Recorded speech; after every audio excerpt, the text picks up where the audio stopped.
So welcome to today's session about SAP Customer Data Platform. So first, some housekeeping rules. So today's session is 1 hour long and it's being recorded, and the slide deck and recording will be shared with everyone after the webinar, usually within 2 business days. Feel free to ask questions by writing in the Q&A section on your screen, and they will be answered during the session. So Jamie, let's go to the disclaimer slide, please. We have this mandatory disclaimer stating that information in this session is for your eyes only, and any forward-looking statements are subject to. My name is Ossian Berggren, and I'm Global Pre-Sales Lead at SAP Customer Experience. With me today, we have Jamie Ward, who's a Global Go-to-Market Lead for Customer Data Platform, and he's also from SAP Customer Experience. But before we start, I would like to know a little bit about you and your current comfort level with Customer Data Cloud. So I will go ahead and start the poll here. And as you can see on your screen, I would like to know what is your current comfort level with SAP Customer Data. So maybe you are a beginner, you are learning the platform.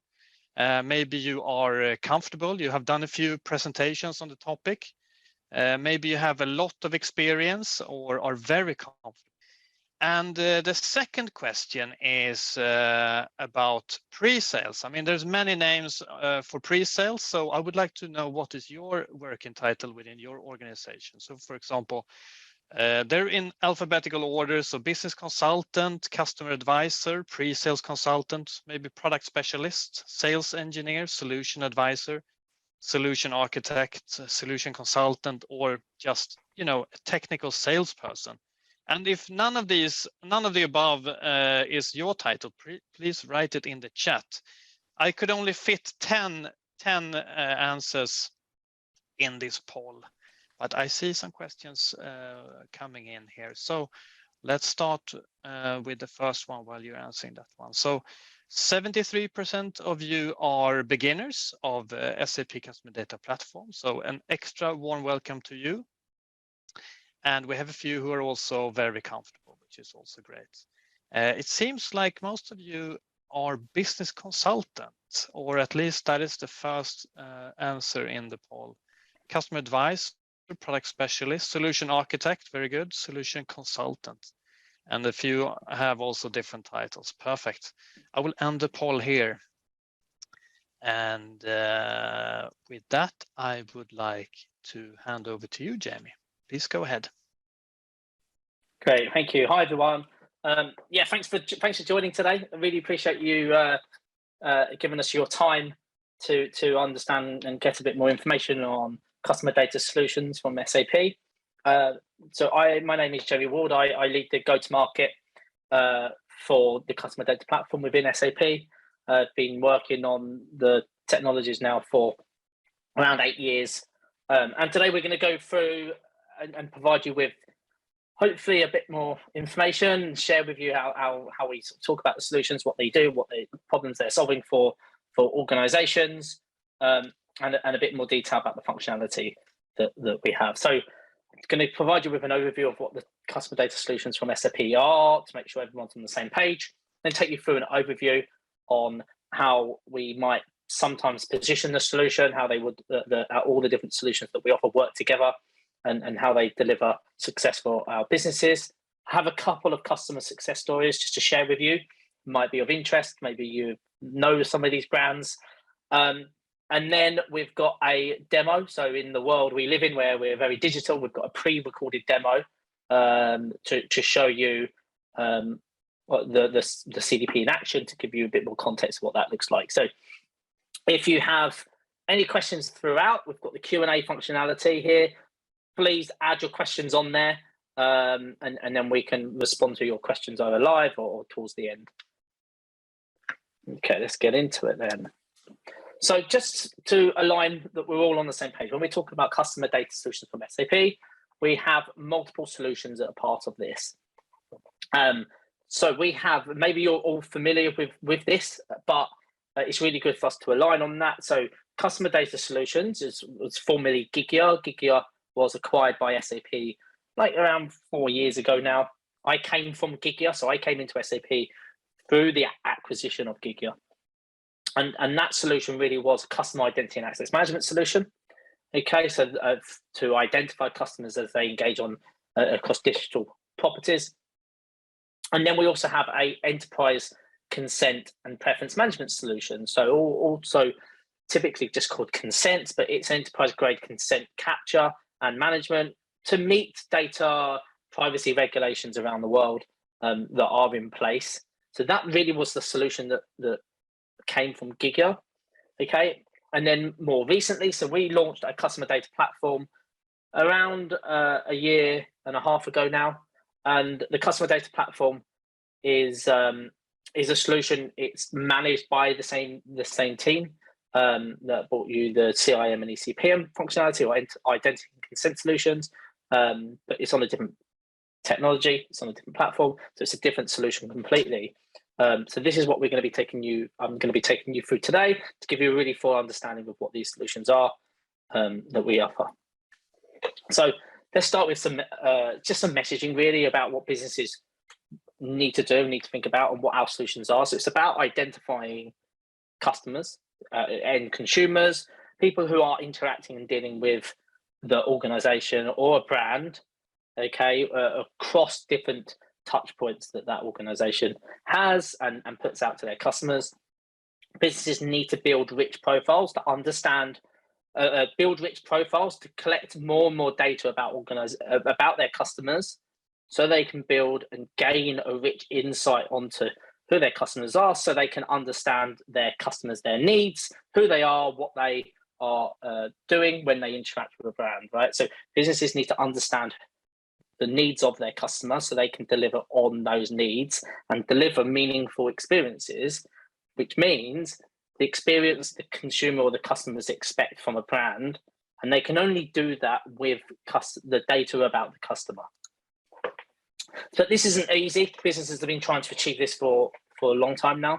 So it's really hard for organizations to do that when maybe the systems and the stack that they have each have inconsistent data collection practices. So data is collected and stored in different ways. It's collected in the system that it was collected in, and typically just stays in that system. It's very hard to move data around the organization. It's very hard to integrate these systems that the organization has, let alone trying to make any sense out of the data or trying to consolidate that data into a single record. And as a result, that means that businesses typically have lots of silos of data. So they have lots of data sitting in lots of applications. They can't connect them. They need that data to operate the systems that the technology is based on. But it typically creates a lot of these silos that mean that the business does not have a single view or a consistent view of the customer, and engagements are then only limited to that channel that engagement's happened on. And organizations have a challenge to manage and process the amount of data that's been collected, right? More and more data is collected at every engagement, at every touch point. Every day, more and more data has been collected, and businesses really struggle not just to collect that data, but to get any information out of that data that's really usable for an organization and be able to process that data at the volume, but also in a timely manner so they can use and do something with that data so it's actually still relevant. And the result of not doing these things or not meeting those challenges that organizations have is that it has a massive negative impact on the business. Okay, so it has a huge negative impact on those business objectives that an organization might have. So to succeed, businesses need to know who their customers are. They need to respect data privacy regulations that are in the world. So I don't know where everybody is based, but in Europe, GDPR, in the States, especially California, you've got the CCPA, the California Data Protection Act.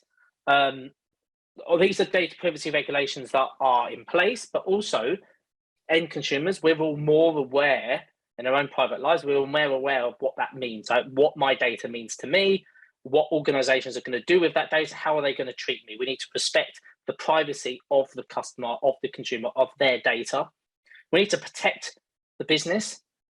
Right? What we mean by that is we are managing data about the consumers. Therefore, we need to make sure that that data is being collected, being stored, being processed in a very secure way, but also making sure that that we've got the mechanisms in place to prevent the risk of any breach or hack or anything like that that could put that very, very valuable data of a customer at risk. And as a result, we then want to be able to create the meaningful experiences to have with a customer. Because what's the point of having that data if we're not going to use it? And how does organizations use it? Well, they use it to provide better products or services to the customers, products and services that the customer wants, so we can drive growth, we can drive retention with the customers that and for the business that we have. So that's enough of the sort of high level positioning of how we talk about our solutions or some of the challenges we solve in the market. It's going to go through a different sort of view of what we're talking about here. So the customer data solutions, we have a very unique positioning where we're able to have an unrivaled view of the customer. So we like to think about this as like customer data. It's like two halves of the same coin. Yes, that thing in the middle is my attempt of a coin. So apologies in advance for all of that. But what the idea here is that there's if we think about customer data being two halves, there's the customer's view, right, or the customer's owned profile, the profile that customer owns. That's information about them, that's their personal information. And then there's the second half of the coin, which is the business view of the data or the business owned profile. So this is information about the customer, of what they're doing, where they're doing it, when they're interacting with that brand, that the business can use to provide better engagements, better customer experiences with that organization. So when we look at these two sort of views, when we talk about the customer view, this is data that's about the customer that they own. They should be in control of. It's their personal information. This is what we would call like first party, or even more realistically, zero party data that comes from customer. So we do this, we collect this data through our identity solution, through our consent solution. So this is data that's about the customer. They've freely and willingly shared that information about them with the organization. That customer, in line with data regulations, data privacy regulations, should have control and access to that data at all times. So they are in control of that data. It's their data. If they choose to take that data, withdraw that data from that brand, they can do, and they should be able to do that. If they want that data to be deleted, they can do, and they should be able to choose to have that. This is the most valuable type of data that an organization can have and collect about the customer, about their customers, and it holds the most value to the organization to deliver the most out of that, because it's the most accurate form of data about the customer, data that is collected and shared directly from the customer themselves.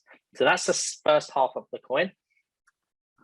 And then, so I missed this slide. So that's what I do this here. And we achieve this through our identity solution. So it's understanding who the customer is, and it's understanding how does that customer want to be engaged. We also collect the permission, we collect the consent from the customer with the ability to use that data, to be able to process that data, to understand how that customer wants to be engaged by that brand. Yeah, how should we communicate to that customer? What's the best channel? What are they interested in understanding and receiving from us in our communications to that customer? So we do that through our customer identity and access management solution, and we do that through our enterprise consent and privilege management solution. So as we go through this, I'll go through some examples of what these look like to give you a better understanding. And then we have the second half of the coin. So this is like the customer's, the business view of the data. So this is data that's been collected from the customer that has that is being derived by the business. So information about the customer that we're able to gain by their interactions. A feed of this data is that very valuable first-party data, that customer's owned profile from the left-hand side of the coin, but also as well as other business data that an organization can use to drive like better, more personal marketing communication, or to provide a profile or a view of that customer to a customer service agent so they can deliver better support to that customer. So it's bringing all the different data points from the organization that the organization has, that collects from all these different silos that we talked about that an organization might have. So collecting them, bringing them together to create a single and unified view of the customer, or a single unified profile of the customer. So not just trying to understand who the customer is, but also how they want to be engaged, but also what they're doing, where they're doing it, why are they doing the things they're doing. So collecting every single event and activity that an organization might have. And this is then how the CDP creates a view and understanding of the customer that really has been previously unobtainable before. So when we look at those two views of the customer, the customer's own profile and the business view of the profile, SAP Customer Data Solutions, we're the only provider in the world that can offer both views. We're the only software provider that offers both models and both the ability to manage both views of that data to provide that value to that customer. So when we build this out, sorry, I didn't realize it clicked through. So we want to understand how every interaction from that customer. So it's ingesting and taking in data from every interaction that customer might have through different digital interactions, through offline channels, through customer service or chatbot or any interaction that customer might have, but also taking in information or data that's been managed or collected previously through in different enterprise data, whether that's through like data warehouse or data lake or any other systems where a business or an organization might be deriving or storing some information about the customer that could be useful. Yeah, so they normally have some like potentially data modeling that's happening in systems, being able to take that so we can get a intelligence from of that customer to drive something. So the customer data then builds out this unified customer profile. We understand what's happening, where it's happening, why it's happening, how we can use that data so we can power the enterprise that organization has, right? We're not just creating another silo of data at this point. We are creating a living, breathing profile of the customer that can activate and process into all of the systems of engagement, all of the systems that an enterprise organization might have to provide that better, more meaningful interactions with the customer. And as a result, we get that unrivaled view of a customer, maybe even like an executive view of the customer that can power all of the applications of engagement with a real rich insight of the customer that can provide more personal, better engagements, communication, plus services that the organization or that customer wants to achieve and receive. I wanted to take you through this sort of journey now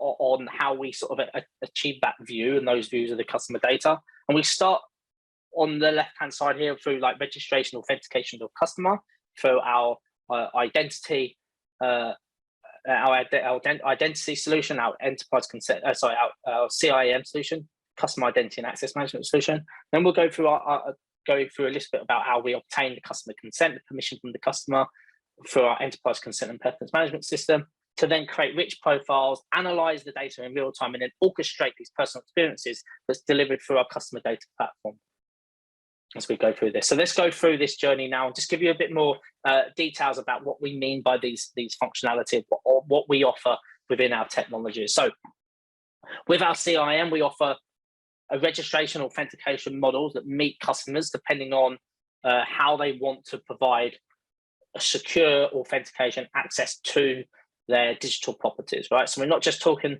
about that username and password, but I mean we're talking more advanced authentication models that meet the market needs around passwordless authentication in the most secure way through things like FIDO, through Face ID, through Touch ID, all these different password authentication mechanisms that are password or passwordless with social login and things like that. We've got some examples as we go through this. So through our registration service, it's about capturing and authenticating users. We do this early on in that engagement. It's called something called light registration. That means it's capture of email address and basic profile information and a consent early on in that engagement. So before a registration even take place. That user's not authenticated at this point, but we're capturing email address. This could be used for a newsletter sign up. This could be used for competition. This could be used for downloading a white paper. It's about capturing and understanding who the customer is early on in the engagement, so you can use that data and capture the consent of that data. So we would call this a light account. okay, a light registration. This user or customer at this point has shared some information with us. They are able to still access a light preference center. So they can update their data, they can have control over their data, they can withdraw their consent.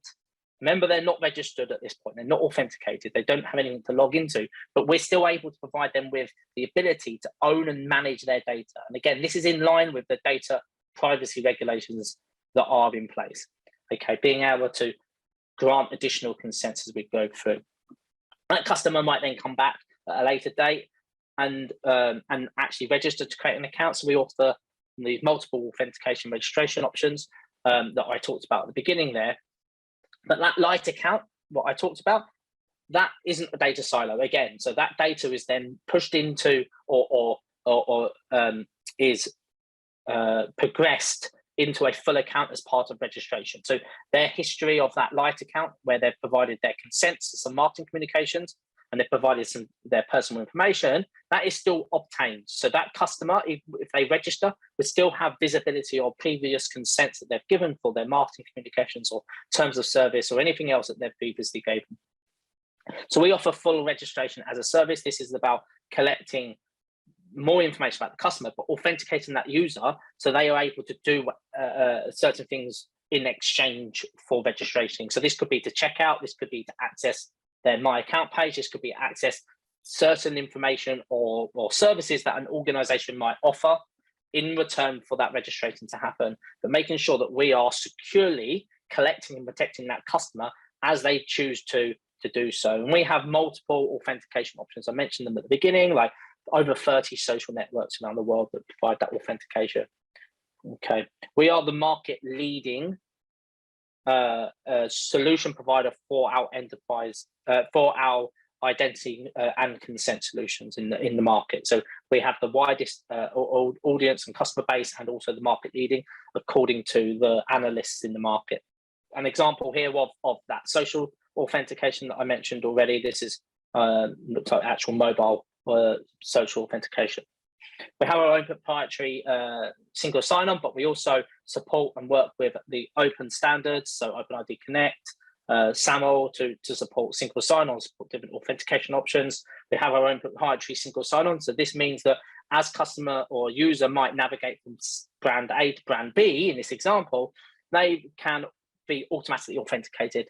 So their user experience is seamless or great, but also there's options where you could have them siloed. You might want that user to be known from the same. So all options are available within the solution to be able to grow for that enterprise across different solution offerings that they have. As we move into obtaining consent through this journey, yes, again, we have our enterprise consent and preference management. So it's about presenting that and capturing the consent through different engagements, whether that is at that light registration or that full registration taking place, so capturing terms of service, privacy policies, that type of thing, but also marketing communication consent, anything else that is data processing consent is something that's actually on the up as well from a consent perspective. But providing a self-service preference center so customers can manage and maintain the consent of their own consent, right? So what they are sharing with an organization, how do they want to be communicated to? Can I have control of that communication? What is I'm interested in? What is I'm not interested in? Business users and consumers should all have control of that, of their data and of their consent that they're providing. And with our self-service preference center, we're able to provide businesses with the ability for them to do that. So they can update their consents, they can opt out their consents, show a full visibility of who's provided consent to what. Okay, so it's a full enterprise grade solution. All of the consents, all these interactions and transactions are stored in an audit ready vault, and they're stored there in line with the privacy regulations. I think it's like 7, 8 years. So it's securely protected for auditing purposes. But also being able to offer, different variations of consent. So like having version control of consent, being able to withdraw consent and things like that, that allow organizations to really fully manage this at an enterprise grade level. We have also another example where, it's the ability to provide customers with the ability to also manage and maintain their own data. It's their own personal information, which we talked about earlier, especially around data privacy regulations. The regulations state that I should be in control of my data. It's my personal information. I should be able to update, change this data at any point. I should be able to withdraw or remove this information. So businesses use fun ways to be able to update this information. This is Man United. They've done a great job by update you the number and the name on the back of the shirt, who's your favorite player, things like that, that allows for better experiences for the customer to share information with an organization that is quite valuable to that organization, that they can use this for certain reasons. But meeting the customer's expectations and really importantly, again, this is that customer's own data, giving them control of that data so that they can choose what to do with it. Yeah, building building good relationships with the customers that's based on this transparency and control that earns you the trust with the brand and with the customer. Then we move into creating rich profiles, and this is when we talk customer data platform. So it's not just capturing and managing that first party or zero party data, this identity data, but capturing information about the customer, where they're interacting with the brand, what it is they're doing, and ingesting all these events and activities into the CDP to create a unified customer profile. Right. So the first thing we do at this point is we check that we have the permission from the customer to use and store and process this data. So this data privacy check could be a consent, or it could be a data purpose. There's about 8 data purposes I think that we look to it, and that could be because that customer's purchased something, or they've got to fulfill a product or purchase that or contract or something like that customer's done. So we check that we've got a legitimate business reason to process, store, and use that data, and then we model that data. So we model, we validate, we validate the data so it's structured in the right way. So phone number is phone number from whatever system we receive that phone number from. Date of birth is structured in the same familiar format, so we have a consistent date of birth that is being used to unify this data. We resolve that identity or that profile. We enrich it with third-party, second-party data, maybe that's coming from outside sources, that maybe it has less accuracy to that data. Maybe that's through like anonymous tracking or something like that. And then we create that unified customer profile. So that customer is one customer, regardless of where they're interacting, where they're engaging. And these are some of the screens from the systems that we'll go through in the demo to show you what that looks like. So mapping events to the custom schema, configuring identity resolution rules. So the customer can define what resolution rules that they have. And these are deterministic rules and probabilistic rules that can be defined to help resolve and unify that data into one identifiable profile. Back into the CIM solution right now. So identity is we have something called progressive profiling. So at any point in a digital engagement, we can present a screen and capture information about, and present and ask questions to the customer about what it is they're doing when they're doing it. So we're not intrusive, but we are at the right time asking information that we can obtain about the customer, right? So at this point, maybe this is like after checkout's done. Thanks for making your purchase. Can you share some more information? What is your gender? What's your shirt size? What's your shoe size? What information you use? So it's a very unintrusive way of being able to capture more information about the customer at different points in that journey. It could be like off of the 3rd page visit. It could be off of like the 2nd time they've come onto the site. You can ask questions to capture more information in a way progressively as customers engage, rather than only asking this information upfront at point of registration. So that's the balance we have, so we can get more information. And obviously this data feeds into the customer data platform to enrich that profile, to enrich the profile that can be used across the enterprise. So when we look at this overview of analyzing, scoring, segmenting customers, we ingesting these data through our different data collection mechanisms. We have different mechanisms through our connector studio, through APIs, through batch integrations, through streaming of data integrations through, and then we create this unified customer profile. But it's not just like who that customer is, it's what they're doing, why they're doing it. And these things, what they're doing, is constantly feeding into the profile where we're understanding what we do, what that customer's doing through like event calculations. So the event activities that are happening, we want to understand that customer, every time that customer makes a purchase, then we're updating that purchase happened. Maybe we're understanding the value of that purchase. So we're updating a lifetime value of the customer, right? So these are constant things that are happening based on these interactions that are updating and we are calculating these activities, these events that are happening that trigger something to happen. And that could be to put that customer into a particular segment. So if they are spending £300 or in a month, then they're going to be put into a high value customer segment. Maybe that they have contacted the call center 3 times this week. We're going to put them in a customer churn risk segment. And that customer going into that customer churn risk, that data or that segment that customer's in, it's not just an audience. It can drive an audience, but it's a data point that is stored against the user's profile. So that customer can then be put into a journey, or it could be put into an outbound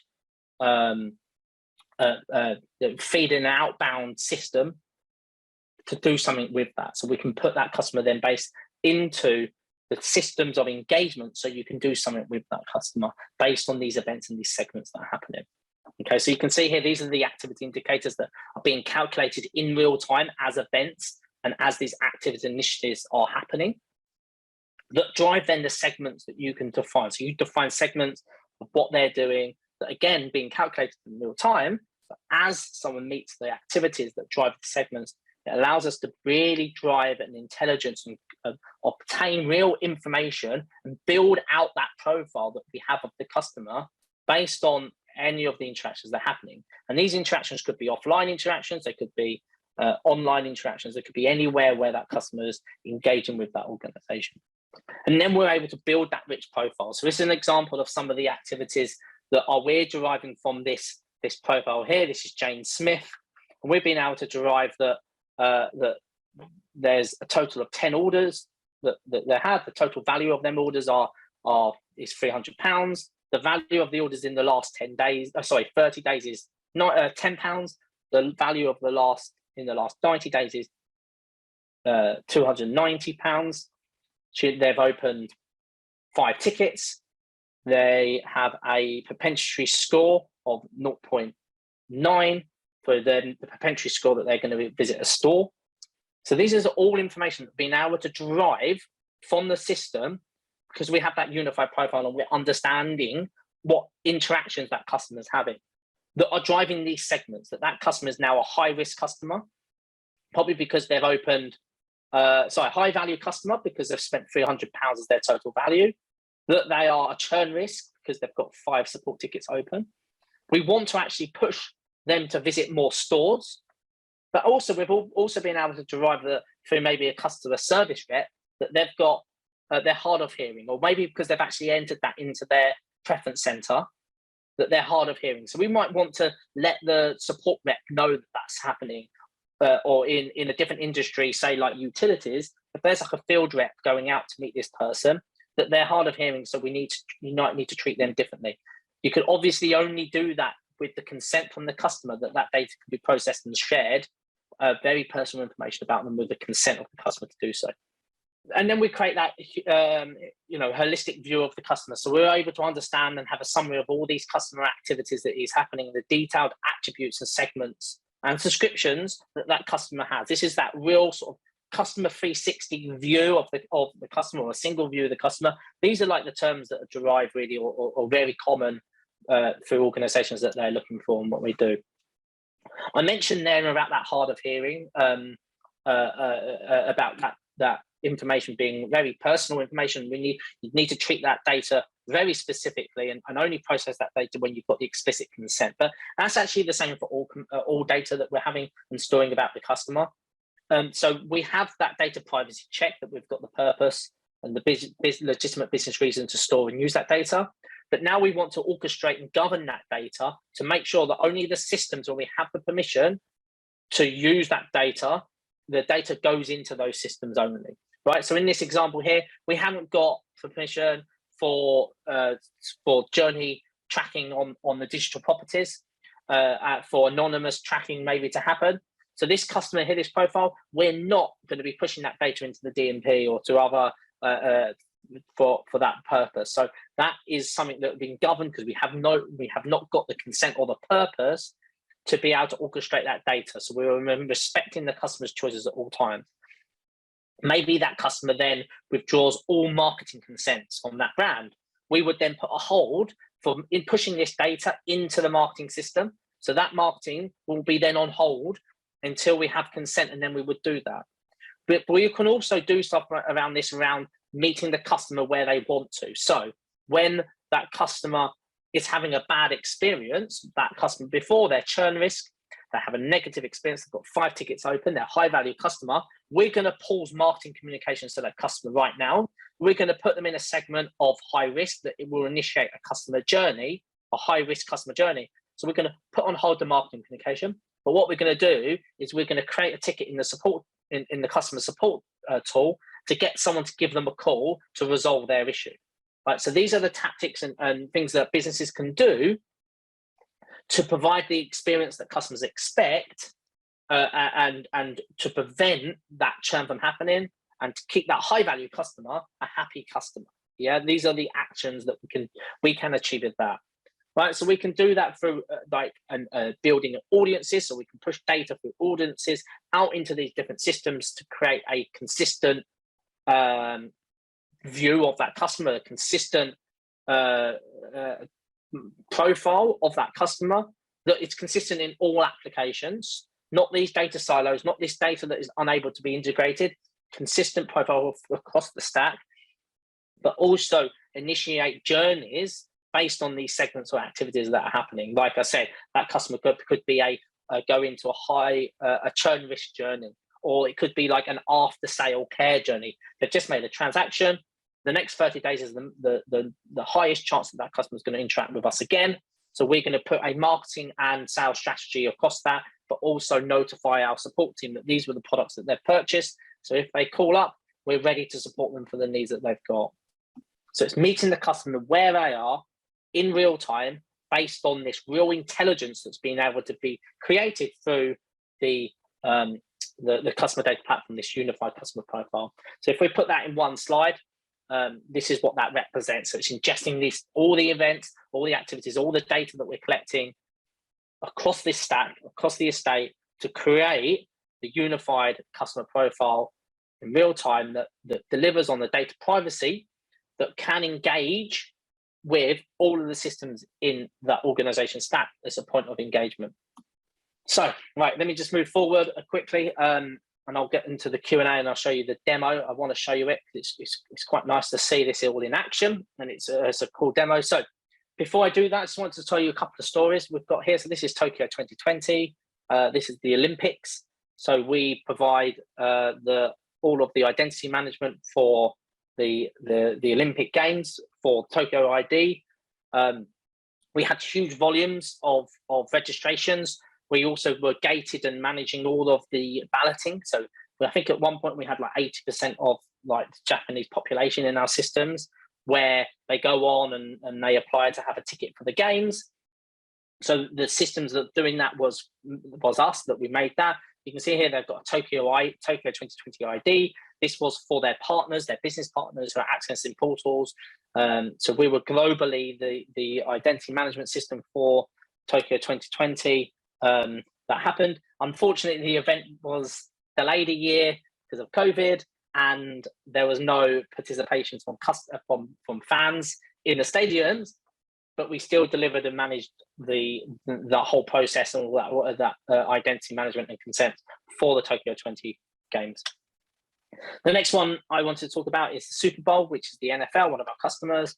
Again, we gated the NFL major event, the Super Bowl, right? So we gated the viewing, but also the build-up event from marketing perspectives, but also their games and interactions through their digital services that they offer. And we delivered that with huge scale on availability of 45 million identities being managed within that system, and throughout the event and the build up to that event, with 100% availability of our systems and stuff. These are like big numbers that we're very proud to be managing. Like you can see that 568 million consent transactions that are being managed and processed. Pretty crazy. The last one before we get into the demo is Ferrera. They are a sweets company. Ferrera Candy Holdings is the company.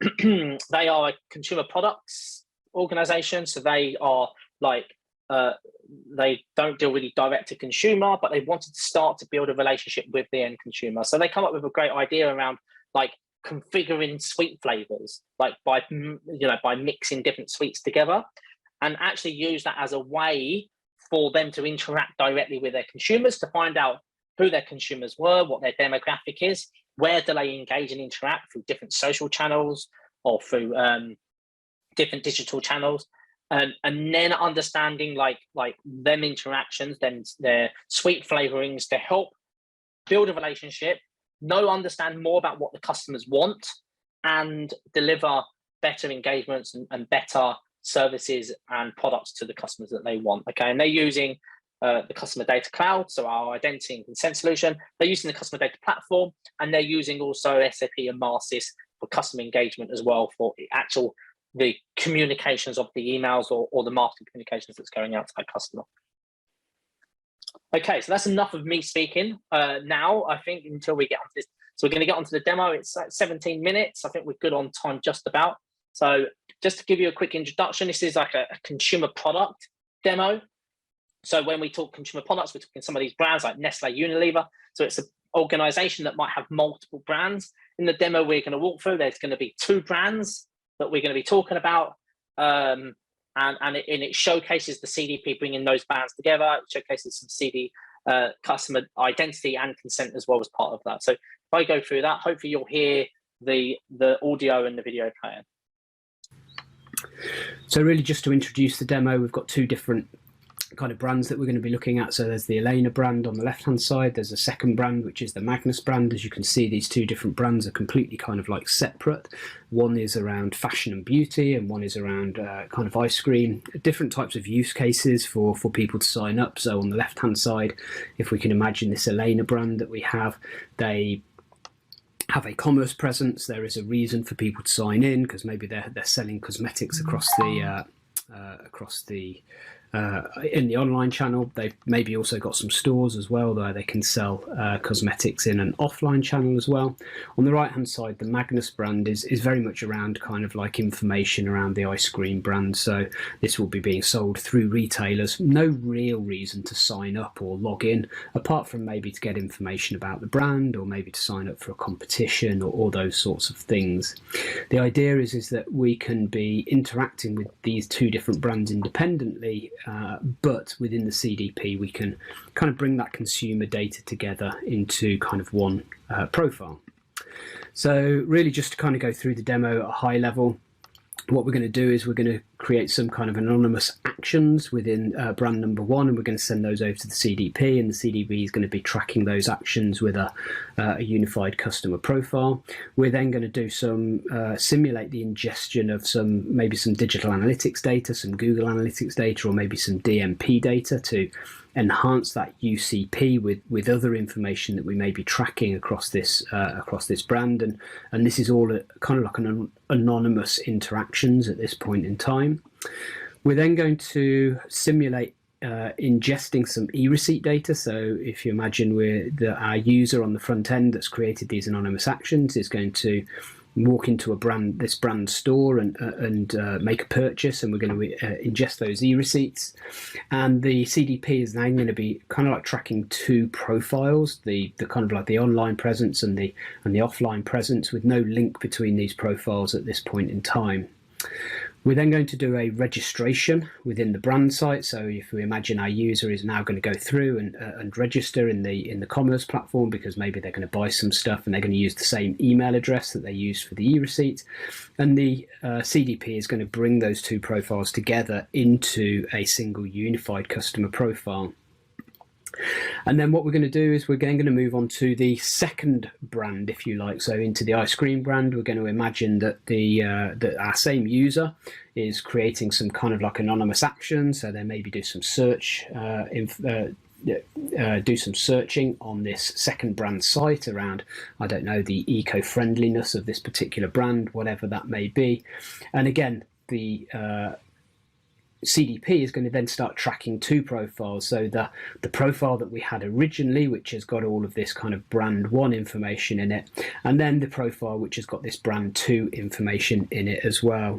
And then we're going to imagine at a later point in time, on the right hand side, on the brand 2, that this particular brand, this person on this particular brand is going to make themselves known either through a light or a full registration using the same email address. And then the CDP is going to merge these two different kind of brand identities into a single unified customer profile that can help our CPG company have a unified view of that customer or that consumer across these two different brands. Lastly, we'll have a look at just how the CDP can effectively provide two different views of this consumer. So in the middle here, we've got that unified customer profile, which is kind of like the unification of all of the actions that have happened across these two different brands. But actually that can be made up of two different contextual profiles, which effectively have the information that was submitted on a brand by brand basis, if you like. So we can see the data that was submitted as part of the Elena brand and the data that was submitted as part of the Magnus brand as well. So our consumer products company can have a kind of a unified view of that consumer, but also be able to make sure that brands have a brand specific view of that consumer as well, if they want to do that. Okay, great. So now let's have a quick look at the demo. Okay, so what I'm going to do is I'm just going to show you around the demo here. So we've got our first brand, the Elena brand here, and we've got our second brand website, which is the Magnus brand that we're going to be using today. And then, of course, we've got the actual customer data platform itself, where we're going to be looking at the unified profiles that we create. In terms of Customer Data Cloud, we've got the two different identities, the two different site groups, as it were. So we've got one site group for brand 1 and one site group for brand 2, so that we can have our different identities. I'm going to start the demo by going over to the Elena brand. And what I'm going to do is I'm going to create some anonymous actions. So I'm just going to create a search term at this point in time. So we've got this first search and we're going to kind of click the button there. Now, if we go and have a look at our unified profile, so this is the CDP profile, which is tracking anonymous interactions, and we don't have much in this profile at this point in time, but we do have that search activity which has come in as an event into the profile. And what we're doing is we're storing this search activity against the cookies. So we're using the cookie ID to actually identify this user, as it were. We can see the channel that this user's used, and we can see that search history has been stored against this particular cookie. So this is that anonymous profile. What I'm going to do now is I'm going to actually just show you the ingestion of some data. So we've got our different connectors that we're going to be using. We've got one for the main website, which is our front end websites, but we've got one for this enterprise storage here. And we've got different kind of pieces of data that we can be bringing in. So we've got some analytics data, some Google Analytics data, some DMP data, some e-receipts. We're going to be looking at the e-receipts in a little while, but if I just show you this DMP data. So we're mapping in the DMP data, so we've got kind of like a 4-step process for setting this up. So this is the initial settings of where we're going to be picking up the file from, our DMP file. We've got the file itself, the definition. We're going to be bringing in like the cookie ID, the DMP cookie ID, and the categories that the DMP has been categorizing this user as having. And then we're mapping that cookie ID and the categories over to our profile so that we can do the identity resolution. And then we can be setting up this ingestion of DMP data on a scheduled basis if we want to do that. I'm not going to do that in this particular demo. What I'm going to do is I'm going to go to the option here to ingest that data directly. So I'm going to click the Ingest Now button.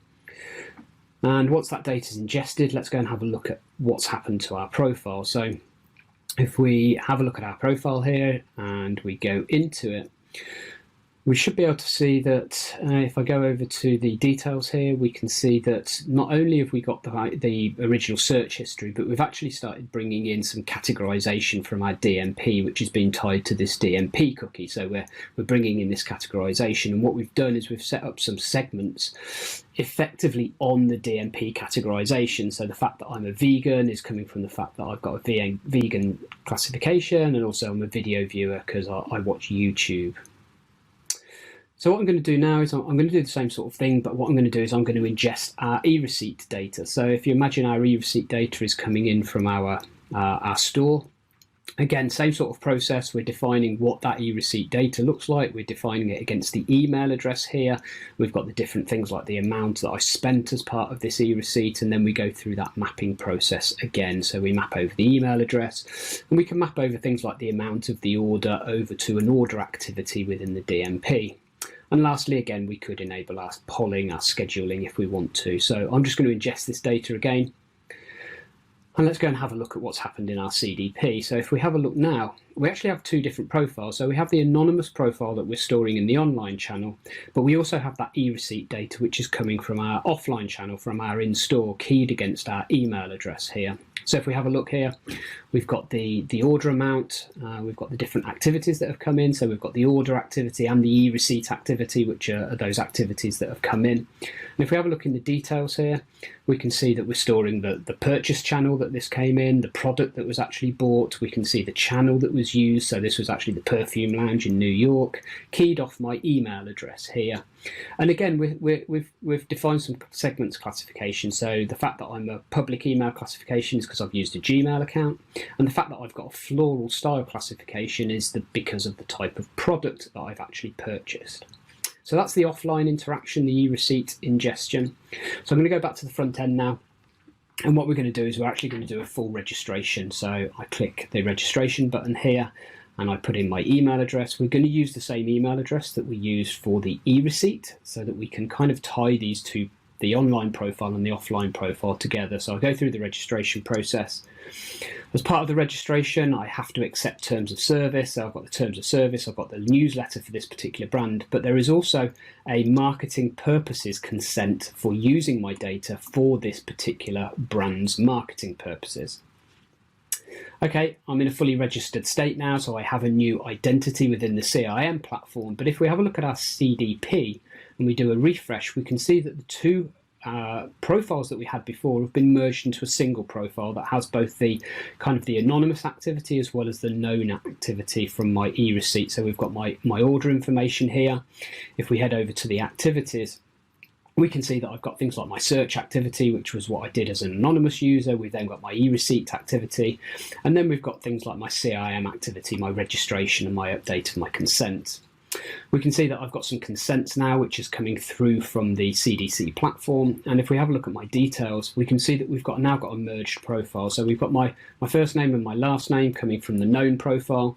We've got my in-store interaction here. We've got my DMP categorization. We've now got a CIM ID attached to this particular account, attached key to the different cookies that I have as well. We've also brought in some kind of viewing categories that have come in from maybe something like our CDS, context-driven services solution. We can see that actually the channels that have been used have been merged, and we can see that we've got that kind of first search information from my anonymous profile coming in as well. And we can see that all of those segments, or that segment membership, has all been kind of merged into a single profile. So we've got the anonymous profile information, the e-receipt information, and we've got the known profile information as well. And we can see that this user is part of this 30-day journey now. So I'm going to go on to brand 2 now, and I'm going to do an anonymous action within brand 2. So I've got this second search that I'm going to be doing. Again, this is completely anonymous at this point in time. The brand doesn't know who I am. If we come into our CDP and just do a refresh, we can see that we've got that known profile on the left-hand side, but we've also got an unknown profile, which we're tracking the stuff that's happening on our second brand, on the Magnus brand. And again, if we come over to the details here, we can see that we're tracking against a different set of cookies. We've got our second search term here, which is being tracked against these cookies, but this has got no kind of connection to the first profile. So I'm going to go to the front end here now. I'm going to click the login button. We could just do a newsletter, but I'm going to go through the full registration and I'm just going to fill in my details here. I'm going to use a different first name this time because I just wanted to show you something about this contextual profile a little bit later and see how that kind of plays out. I go through the registration process, and again I can choose my terms of service and the newsletter, but I'm not going to choose the marketing purposes for the Magnus brand in this case, because I want to show you kind of how that plays out in terms of how the CDP can deal with that. So I'm in a logged in state now. If we come back to our customer data platform and do a refresh, we can see that now that profile has been merged into the known profile that we had before because we're using the same email address. This profile has two different CIM IDs now, so we'll see that. So we've still got the kind of the order details. We've got all of the activities that we had before. So we had the original search activity, the e-receipt, but we've now got the extra search activity, which has come through from the second brand as well as the CIM activity. If we have a look at our trust, we've got the marketing consent for Elena, but we haven't got the marketing processing for Magnus. And if we have a look at our details here, we can see that we've got all of the same attributes that we had before. So we've got the kind of the known attributes, the e-receipt attributes, the DMP attributes. As you can see, we've now got two CIM IDs, two identity IDs, and we've also merged the cookie IDs together as well. So we've got all the cookie IDs that we've used, we've got all of the identity IDs, we've got all of the channels that have been used as well, all being merged into this kind of single profile. And we can see that we've got that kind of second anonymous search, as well as the first search as well that we did when we were anonymous on the first brand. And again, you can see all of the different kind of classifications, all of the segment membership that we have and the communication subscriptions. So what I wanted to do now is just kind of just show you a little bit about the trust. So we've got the Elena marketing consent, but not the Magnus marketing consent. And if we go over to our audiences here, if we imagine that this 30-day journey that this user is part of, we're outputting this user into the two brands, the Elena brand and the Magnus brand. And if we come to our Elena brand, we can see that this audience has a member, which is our Louise Daly here. And if I have a look at this particular audience, we can see that the reason why she's included is because she is part of the 30-day journey, but she is also given consent to being marketed to, so she can be included in this audience to be sent to our Elena brand. If we have a look at our Magnus brand, we can see that there are no customers as part of this brand at all, because the marketing consent for Magnus has not been given. So again, our user is part of this 30-day journey, but because she's not given the Magnus marketing processing consent, that means that she cannot be included in this particular audience. So if I go just back over to my Magnus brand here, and as Louise, I change my consent. This is all done through CDC, which then feeds into the CDP. So I'm changing my consent for the Magnus marketing processing purpose, and I come back in and I just do a refresh on these two audiences here. We can see that now I'm part of not only the Elena marketing audience, but I'm also part of the Magnus audience now, because I have given the Magnus marketing purpose. So we can have that kind of single profile that can be used across different brands. And again, if we go to the unified customer profile, we have this single profile with the two identities against it. But if we have a look at our contextual profile, we'll find that this unified customer profile is made up of two different brand profiles. So we have the original Lou Daly profile from our Elena brand, but we also have the Louise Daly profile from our Magnus brand. And we can see that each of these has a single CIM ID. So if we have a look at the Lou Daly one, which is part of our Elena brand, we can see that she's made an order. We can see all of the different things that were done as part of the Elena brand. So things like the search history, the fact that I've been in different on the e-commerce platform and the Perfume Lounge New York, all of the different kind of segment membership.